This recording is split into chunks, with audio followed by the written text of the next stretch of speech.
ازواج کے علاوہ اولاد کے لیے بھی ہمیں قرآن و سنت میں دعائیں سکھائی گئی ہیں اور ان کا بھی اہتمام کرنا چاہیے.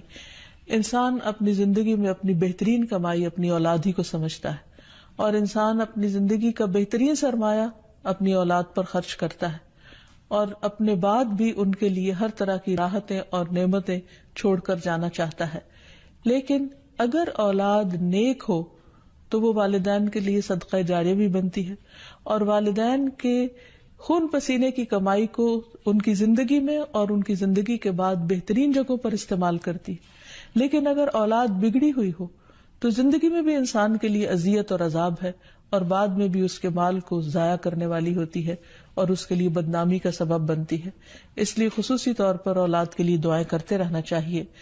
نبی صلی اللہ علیہ وسلم نے فرمایا 3 قسم کے لوگوں کی دعائیں قبول ہوتی ہیں اور ان کی قبولیت میں کوئی شک و شبہ نہیں: مظلوم کی دعا، مسافر کی دعا، اور والد کی دعا اپنی اولاد کے لیے. یعنی جب باپ اپنے بچوں کے لیے دعا کرتا ہے تو وہ دعا بھی قبول ہوتی ہے. اسی طرح نبی صلی اللہ علیہ وسلم نے اس بات سے بھی منع کیا کہ کوئی اپنی اولاد کے خلاف دعا کرے یا اس کو بد دعا دے، کیونکہ وہ بھی قبول ہو جاتی ہے اور پھر انسان کے لیے پریشانی کا باعث بنتی ہے. اس سلسلے میں نبی صلی اللہ علیہ وسلم نے فرمایا اپنی اولاد کو بد دعا نہ دو، ایسا نہ ہو کہ وہ اللہ کی طرف سے قبولیت کی گھڑی ہو اور وہ تمہارے لیے قبول کر لے. اور اگر انسان کی ایسی دعا قبول ہو جائے تو پھر انسان کے لیے سخت پریشانی کا باعث ہو سکتی ہے یہ بات. پھر اسی طرح یہ ہے کہ اگر کسی کی اولاد نہ ہو تو اس کے لیے بھی دعا سکھائی گئی ہے، اور وہ دعا ابراہیم علیہ السلام کی دعا ہے جس میں وہ کہتے ہیں رب ہب لی من الصالحین، اے میرے رب مجھے نیک اولاد عطا فرما، صالح لوگوں میں سے عطا فرما. فبشرناہ بغلام حلیم، تو ہم نے اسے ایک بردبار بیٹے کی بشارت دی. یعنی اللہ سبحانہ وتعالیٰ نے ان کی دعا سن لی، اور یہ دعا بہت عرصے کے بعد سنی گئی تھی لیکن بہرحال سن لی گئی. ابراہیم علیہ السلام اللہ کے دوست تھے اور مستجاب الدعوات تھے، ان کی دعائیں قبول ہوتی تھی. لیکن یہاں یہ بات بھی پتہ چلتی ہے کہ دعا کی قبولیت کا مطلب یہ نہیں کہ جس وقت انسان منہ سے کوئی بات نکالے اسی وقت پوری ہو جائے. اس کی پورے ہونے میں بعض اوقات کئی سال گزر سکتے ہیں، جیسے ہم دیکھتے ہیں یوسف علیہ السلام کے واقعے میں، ابراہیم علیہ السلام اور دیگر پیغمبروں کے سلسلے میں. اور پھر ہم اس بارے میں یہ بھی دیکھتے ہیں کہ جس طرح ابراہیم علیہ السلام کی دعائیں قبول ہوئی تو انہوں نے اپنے رب کا اس پر شکر بھی ادا کیا اور فرمایا الحمد للہ الذی وہب لی علی الکبر اسماعیل و اسحاق ان ربی لسمیع الدعاء، کہ اللہ کا شکر ہے جس نے مجھے بڑھاپے میں اسماعیل اور اسحاق جیسی اولاد دی، بلا شبہ میرا پروردگار دعائیں سننے والا ہے.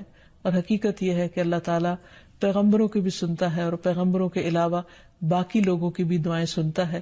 اس لیے اولاد کی طرف سے کبھی بھی مایوس نہیں ہونا چاہیے، نہ ہونے کی شکل میں بھی اور ہونے کے بعد ان کی نیکی اور خیر اور بھلائی کے سلسلے میں بھی.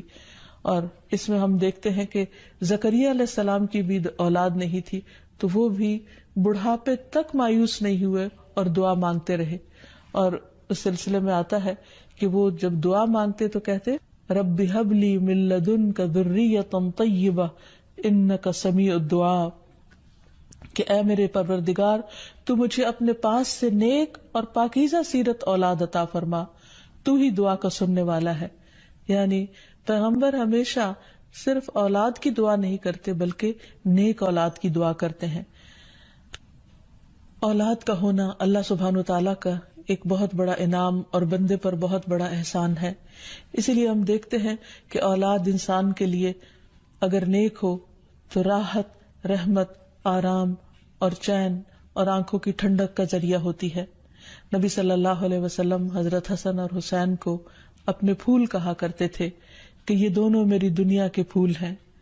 ایک اور حدیث سے ہمیں پتہ چلتا ہے کہ اولاد انسان کی بہترین کمائی ہے. فرمایا ان اولادکم من اطیب کسبکم، تمہاری اولاد تمہاری سب سے بہترین کمائی ہے، بس اپنی اولاد کی کمائی میں سے کھاؤ، یعنی وہ انسان کے لیے حلال ہے، جائز ہے. پھر اسی طرح بیٹیاں جو ہیں ان کی تعلیم و تربیت اور ان کی پرورش بھی ایک بہت خیر و بھلائی اور جنت کمانے کا ذریعہ ہے. لیکن اس کے ساتھ ساتھ یہ بھی یاد رکھنا چاہیے کہ اولاد ایک رسپانسبلٹی بھی ہے، ان کے بارے میں سوال بھی کیا جائے گا کہ ان کی تربیت کس طرح کی. پھر خصوصی طور پر اسے ماں کی ذمہ داری قرار دیا گیا، اگرچہ ماں اور باپ دونوں ذمہ دار ہیں، لیکن عورت سے اس کے گھر والوں یعنی اس کے بچوں کے بارے میں اس سے سوال ہوگا کہ اس نے ان کی تربیت کیسے کی. تو اس لیے ہم سب پر لازم ہے کہ ہم اپنے بچوں کی دینی اور دنیاوی دونوں طرح سے بہترین تربیت کرنے کی کوشش کریں. تو آخر میں ہم دیکھتے ہیں کہ جو دعائیں ہمیں خاص طور پر اولاد کے لیے مانگنی چاہیے وہ ان کی نیکی، تقوی اور اصلاح کی ہیں، پیدائش سے پہلے بھی اور بعد میں بھی. پیدائش سے پہلے رب ہب لی من الصالحین، کہ اے رب مجھے صالح اولاد عطا کر. رب ہب لی من لدنک ذریۃ طیبہ انک سمیع الدعاء، اے میرے پروردگار مجھے اپنی طرف سے نیک اور پاکیزہ اولاد عطا فرما، بے شک تو ہی دعا کا سننے والا ہے. پھر اسی طرح اولاد کو شیطان سے محفوظ رکھنے کی دعا بھی کرنی چاہیے، جس طرح حضرت مریم کی والدہ نے ان کی پیدائش سے پہلے دعا کی. پھر اسی طرح اپنی اولاد کو شیطان مردود سے بچانے کی بھی دعا کرنی چاہیے، جیسے حضرت مریم علیہ السلام کی والدہ نے ان کی پیدائش کے وقت یہ دعا مانگی تھی، وَإِنِّي أُعِيذُهَا بِكَ وَذُرِّيَّتَهَا مِنَ الشَّيْطَانِ الرَّجِيمِ، اور بے شک میں اس کو اور اس کی اولاد کو شیطان مردود سے تیری پناہ میں دیتی ہوں. پھر اسی طرح ایسی اولاد مانگنی چاہیے کہ جو انسان کے لیگیسی کو آگے لے کر چل سکے اور اس کے علمی ورثے کو سنبھالنے والی ہو، جیسے زکریا علیہ السلام نے دعا کی تھی. پھر اسی طرح اولاد کے اللہ تعالیٰ کے راستے میں قبول ہونے کی بھی دعا کرنی چاہیے، جیسے حضرت مریم کی والدہ نے ان کے لیے دعا کی تھی کہ ربی انی نذرت لک ما فی بطنی محررا فتقبل منی، کہ اے میرے رب بے شک میں نے تیرے لیے اس کی نظر مانی ہے جو میرے پیٹ میں ہے کہ میں آزاد چھوڑ دوں گی، سو مجھ سے قبول فرما، بے شک تو سب کچھ سننے سب کچھ جاننے والا ہے.